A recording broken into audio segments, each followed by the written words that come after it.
Hello friends, welcome to our YouTube channel friends. In this video I am gonna tell you about how to make slow motion video in your Realme smartphone. So let's start friends. First you have to open your camera. Now you have to click on this more option. You will see there are lots of features are mentioned above. So you can click on this slow mo feature. You can see at the right corner here it is slow mo written and slow mo is selected. Now you have to make a short video.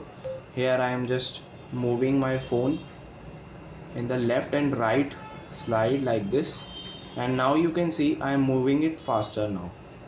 Just stop the video and you can see how slow the video is made. And this is how you can make a slow motion video very easily and very effectively. I hope you like this video. If you like this video, then subscribe to our YouTube channel for more helpful tips and tricks videos. See you next time.